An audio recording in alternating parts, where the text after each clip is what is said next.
Hey guys, how we doing? Welcome to another episode of Edible Eric Eats.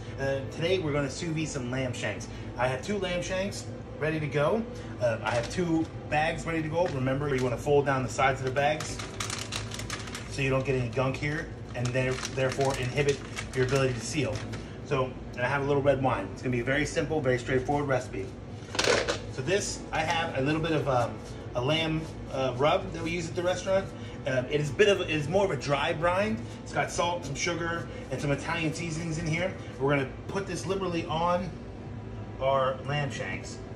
You could, if you wanted to, sear this beforehand. If you do that, just make sure that you obviously sear it everywhere so it looks nice, and you can cool the lamb completely. Must get cooled down below 41 degrees before sealing it in the bag. Okay. Now we're just going to take these, drop them in the bag.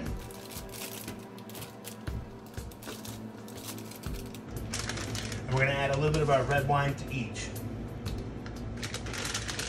So unfold the bag, situate your bag so there's an overhang on this part, and then close it up. Because there's a bone in this lamb shank, I've turned down the pressure because I don't want to puncture and put a hole in the bag. We've sealed up both of our bags. Turn that off. Before you close that, always make sure your machine's off before you close it. So we have our lamb. You can see the bag is nicely closed. It's holding all the water in. They are tough. They need to cook for a long bit of time. And because we're not doing it at such a high temperature, like 300 plus degrees, and we're gonna do this for about 48 hours or so, at about 143 degrees. It's gonna keep this at a nice medium, a nice medium degree of doneness. And when it comes out, after that time, it'll be super tender. It'll just fall off the bone. So these are gonna go in our preheated water, and we're just gonna set the timer and leave them alone.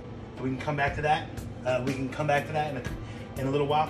When you're doing something, when you're sous videing, one thing you want to pay attention to when you're sous videing for a long time is water evaporation. The water is it's not boiling or anything like that, but it is hot enough to start evaporating, especially if you have a really dry area around you. So you need to pay attention to that. You can't set this for 48 hours and just walk away from it and never look at it until the 48 hours is up. You need to check it every couple hours, check it. Make sure there's enough water, because you don't want it to evaporate away and then your machine turns off and your product isn't cooking. Our lamb shanks have been in this water bath for about 48 hours now. We're going to stop them, take them out. They've been cooking at 143 degrees the entire time. As you can see, they've shrunk a little bit. There's a little more bone exposed, but you can feel that they are fall apart. They would fall apart if I poked them anymore. So now what we're going to do, we're going to open the packages. We're going to take this liquid and actually make a sauce out of it, because it's going to be nothing but red wine and lamb essence. We're going to open the bag, and we're going to pour off the jus. And we're going to take this and make a sauce out of it. And then these, we're going to reverse sear by using our good friend, the Searzall. I take this over here and finish making this sauce. And we're essentially making a lamb red wine velouté.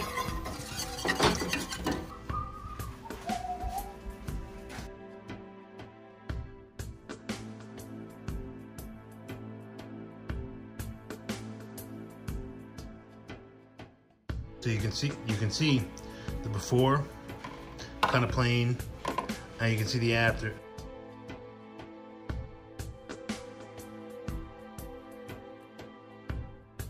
We have seared our lamb, and now we're gonna finish the dish. We have blackened cauliflower puree and charred Shishitos. First, our blackened cauliflower puree. Nice little mountain of our charred Shishitos, and then one of our lambs. Right in the middle. Now we're gonna drizzle a little bit of our sauce all over the plate.